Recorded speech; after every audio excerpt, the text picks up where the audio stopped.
Hello everyone, कैसे आप सब। आप सबका अपने चैनल में स्वागत है। आज मैं आपको एक कहानी सुनाने जा रहा हूँ जिसका टाइटल है बुद्धि का इस्तेमाल। तो शुरू करते हैं। आज से कई सौ साल पूर्व की बात है। एक गांव में राम सिंह नामक एक किसान अपनी पत्नी व बच्चों के साथ रहता था। राम सिंह अनपढ़ व गरीब था, मगर अपने बेटे सुंदर को वह पढ़ा लिखा कर किसी योग्य बनाना चाहता था, ताकि उसका बेटा भी उसकी भांति उम्र भर मेहनत मजदूरी न करता रहे। अपने पुत्र से उसे बड़ी आशाएं थी। लाखों सपने उसने अपने पुत्र को लेकर संजो डाले थे। वही उसके बुढ़ापे की लाठी था। उसका बेटा सुंदर भी काफ़ी बुद्धिमान था। वह गांव के पंडित कस्तूरीलाल के पास जाकर शिक्षा ग्रहण कर रहा था। उसने भी अपने मन में यही सोचा हुआ था कि वह पढ़ लिख कर बड़ा आदमी बनेगा और अपने माँ बाप के कदमों में दुनिया भर की सारी खुशियाँ और सारे सुख लाकर डाल देगा। इंसान यदि किसी लक्ष्य को निर्धारित कर ले और सच्चे मन से उसे पाने का प्रयास करे तो वह उसमें सफलता प्राप्त कर ही लेता है। ऐसा ही सुंदर के साथ भी हुआ। वह अपनी कक्षा में अच्छे नंबरों से उत्तीर्ण हुआ। सारे गांव में उसकी खूब वाहवाही हुई। अपने बेटे की इस सफलता पर राम सिंह का मस्तिष्क गर्व से ऊंचा हो गया। एक रात राम सिंह ने अपनी पत्नी से कहा, सुंदर की माँ, मेरे मन में सुंदर को लेकर काफ़ी दिनों से एक विचार उठ रहा है। कहो जी। राम सिंह की पत्नी ने कहा, ऐसी क्या बात है? क्या सुंदर की शादी ब्याह का विचार बनाया है? अरे भगवान, शादी ब्याह तो समय आने पर हम उसका करेंगे ही, मगर अभी उसे अपने पैरों पर तो खड़ा होने दें। मेरा तो विचार है कि क्यों न हम उसे शहर भेज दें, ताकि वहाँ जाकर कोई अच्छा सा काम धंधा सीख कर कुछ बनकर दिखाए। यहाँ गांव में तो बस मेहनत मजदूरी का ही धंधा है। पढ़ने लिखने के बाद भी यदि उसे यही धंधा करना है तो पढ़ाई लिखाई का लाभ क्या? हमारा तो अपना कोई खेत भी नहीं है जिसमें मेहनत करके वह कोई तरक्की कर सके। मगर सुंदर के बापू, सुंदर ने तो आज तक शहर देखा भी नहीं। हम किसके भरोसे उसे शहर भेज दें? सुंदर की माँ कमला ने कहा। माना कि हमारा सुंदर समझदार और सूझबूझ वाला है और शहर में कोई अच्छा सा काम धंधा भी तलाश कर लेगा, मगर शहर में टिकने का कोई ठिकाना भी तो चाहिए। सुनो सुंदर की माँ, शहर में मेरा एक मित्र है। हालांकि हम दोनों वर्षों से एक दूसरे से नहीं मिले, मगर फिर भी मुझे उम्मीद है कि यदि मैं सुंदर को उसका पता ठिकाना समझाकर भेजूँ तो वह अवश्य ही शरण देगा और रोजगार भी ढूंढने में सुंदर की सहायता करेगा। बात तो आपकी ठीक है सुंदर के बापू, लेकिन मेरा मन नहीं मान रहा कि मैं अपने लाल को अपनी आंखों से दूर करूं। ऐसा तुम अपनी ममता के हाथों मजबूर होकर कह रही हो, मगर दिल से तो तुम भी यही चाहती हो कि हमारा बेटा तरक्की करे। इसलिए दिल को मजबूत बनाओ। सुंदर शहर जाकर कुछ बन गया तो हमारा बुढ़ापा भी सुख से गुजरेगा। और इस प्रकार राम सिंह ने अपनी पत्नी को समझा बुझाकर सुंदर को शहर भेजने के लिए राजी कर लिया। उसी शाम सुंदर जब अपने यार दोस्तों के साथ खेल कूद कर घर वापस आया तो राम सिंह ने बड़े प्यार से अपने पास उसे बिठाया और अपने मन की बात बताई। सुंदर यह जानकर बहुत ही खुश हुआ कि उसका बापू उसे शहर भेजना चाहता है। वास्तव में सुंदर भी यही चाहता था कि किसी प्रकार शहर चला जाए और वहाँ कोई ऐसा काम धंधा करे जिससे उसका परिवार सदा सदा के लिए गरीबी से छुटकारा पाकर सुख भोगे। अतः पिता का प्रस्ताव पाकर वह बड़ा खुश हुआ और बोला, पिताजी, चाहता तो मैं भी यही था कि पढ़ लिख कर शहर जाऊँ और अच्छी सी नौकरी करके घर की कमाई में आपका हाथ बटाऊँ, मगर कहीं आप मुझे शहर भेजने से इनकार न कर दे। यही सोचकर मैंने आपसे अपने मन की बात नहीं कही, मगर अब जब आप स्वयं ही मुझे शहर भेजने के इच्छुक है तो इससे अधिक खुशी की बात मेरे लिए और क्या हो सकती है। मैं अवश्य ही शहर जाऊंगा। और दूसरे दिन राम सिंह ने उसे दीन दुनिया की ऊंच नीच समझाई और अपने मित्र का पता देकर शहर के लिए रवाना कर दिया। सुंदर काफ़ी सूझबूझ वाला समझदार युवक था। अपने माता पिता के दुख दर्द को वह भली भांति समझता था। वह यह भी जानता था कि गांव में रहकर उसका भविष्य अंधकार में डूबा रहेगा, जबकि उसकी इच्छा बड़ा आदमी बनकर अपने माता पिता की भरपूर सुख सेवा करने की थी। अतः खुशी खुशी वह शहर के लिए रवाना हो गया। शहर आकर सुंदर की आंखें चुंधिया गई। खूब भीड़ भड़का, सजी सवरी दुकानें, तांगे इक्कों का आवागमन। खैर, आश्चर्य से वह सब देखता हुआ सुंदर अपने पिता के कथित दोस्त से मिलने चल दिया। लेकिन जब वह पता बताए गए स्थान पर पहुंचा तो पता चला कि उसके पिता का दोस्त रामचंद्र तो न जाने कब से मर खप गया और अब तो उसके परिवार का भी कोई अता पता नहीं था। यह जानकर सुंदर बहुत निराश हुआ और सोचने लगा कि अब क्या होगा। आशा निराशा तो जीवन में चलती रहती है, लेकिन सुंदर उन युवकों में से नहीं था जो हताश होकर बैठ जाते हैं। उसमें हिम्मत और आत्मविश्वास कूट कूट कर भरा था। उसने अपने आप को दिलासा दिया और बोला, बेटे सुंदर, निराश होने से कुछ नहीं होगा। अब शहर आ ही गए हो तो कुछ करके ही लौटेंगे। माँ और बापू ने मुझसे बड़ी उम्मीद लगा रखी है। मैं ही उनके बुढ़ापे की लाठी हूँ।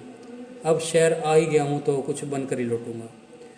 तुझे याद नहीं, गांव में मास्टर जी कहा करते थे, हिम्मते मर्दा मद्दे खुदा, यानी कि जो लोग हिम्मत करते हैं उनकी मदद खुद भगवान करते हैं।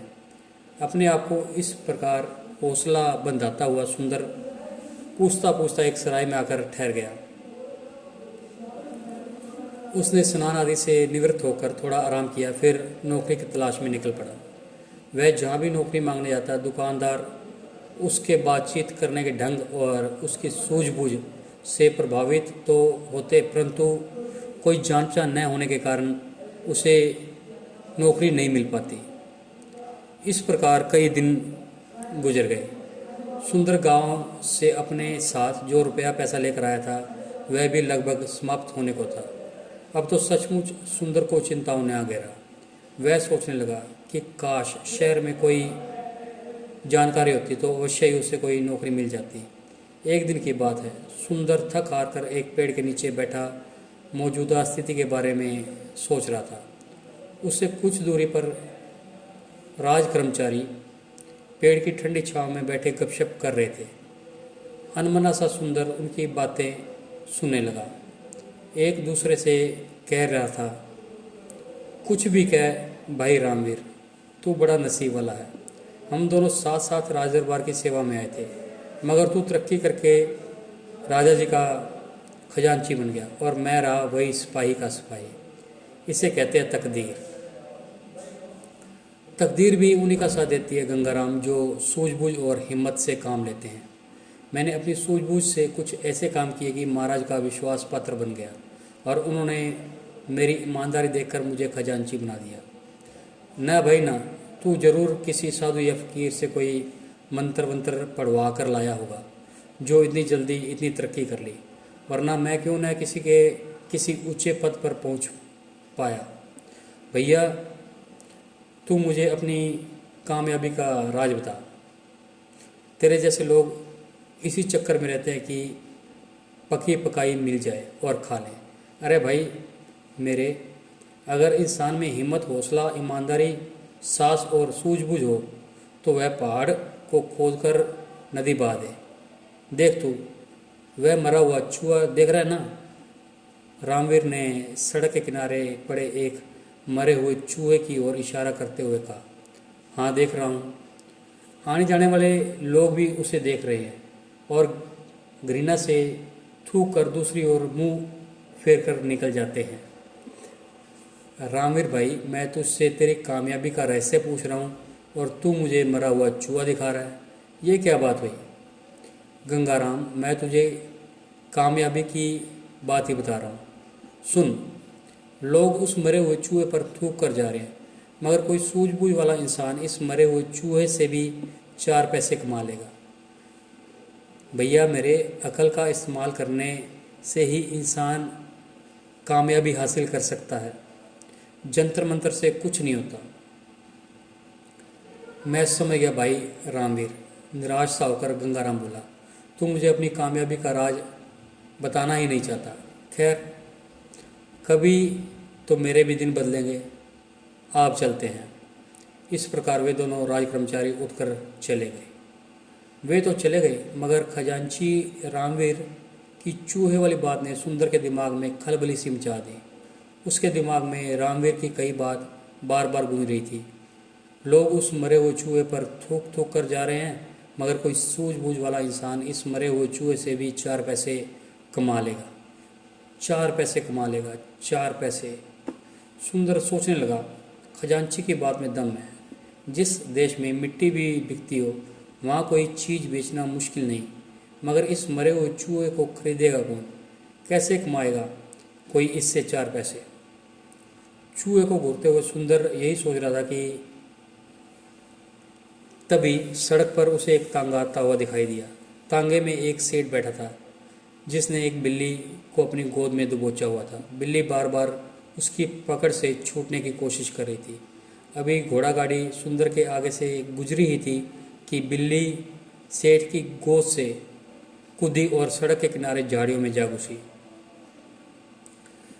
अरे अरे तांगे वाले, तांगा रोको, मेरी बिल्ली कूद गई, सेठ चिल्लाया। तांगा रुका और सेठ उतरकर तेजी से झाड़ियों की तरफ लपका। अरे भाई तांगे वाले, देखो, मेरी बिल्ली उन झाड़ियों में जा घुसी है, उसे पकड़ने में मेरी मदद करो। सेठ झाड़ियों के पास जाकर बिल्ली को बुलाने लगा। आ आ आप इसी बीच तांगे वाला और सुंदर सहित कुछ अन्य लोग भी वहाँ जमा हो गए थे। अरे भाई, मैं किसी खास प्रयोजन से इस बिल्ली को खरीद कर लाया हूँ, कोई इसे बाहर निकालने में मेरी सहायता करो। सेठ बेताब होकर एकत्रित हुए लोगों से गुहार कर रहा था, जबकि झाड़ियों में घुसी बिल्ली पंजे झाड़ झाड़ कर गुर्रा रही थी। देख नहीं रहे सेठ जी, बिल्ली किस प्रकार गुर्रा रही है? एक व्यक्ति बोला। हाथ आगे बढ़ाते ही झपट पड़ेगी। यह सब देखकर सुंदर के मस्तिष्क में एक राजा के खजांची की बात गूंज गई। कोई सूझबूझ वाला व्यक्ति इस मरे हुए चूहे से भी 4 पैसे कमा लेगा। सुंदर के मस्तिष्क में धमाका सा हुआ और तुरंत उसके मस्तिष्क में एक युक्ति आ गई। वह सेठ से बोला, सेठ जी, अगर मैं आपकी बिल्ली को काबू कर दूं तो आप मुझे क्या देंगे? आए? सेठ जी ने तुरंत सुंदर की ओर देखा और बोला, भाई, तू मेरी बिल्ली को काबू करके देगा तो मैं तुझे चांदी का एक सिक्का दूंगा। चांदी का सिक्का? सुंदर के मुंह से निकला। ठीक है, आप यहीं रुकिए, मैं अभी आपकी बिल्ली को काबू करके देता हूँ। कहकर सुंदर दौड़ा दौड़ा उसी दिशा में गया जहाँ मरा हुआ चूहा पड़ा था। वाह बेटा सुंदर, बन गया काम। उस खजांची ने ठीक ही कहा था, यदि सूझबूझ से काम लिया जाए तो इस मरे हुए चूहे से भी 4 पैसे कमाए जा सकते हैं। सुंदर ने मन ही मन खुश होते हुए एक रस्सी तलाश की और चूहे की गर्दन में फंदा डालकर झाड़ियों की ओर चल दिया। हटो हटो, सब पीछे हटो। भीड़ को एक और हटाता हुआ सुंदर बोला, बिल्ली अभी बाहर आती है। अरे, मरा हुआ चूहा, यह तो वहाँ पड़ा था, किसी ने कहा।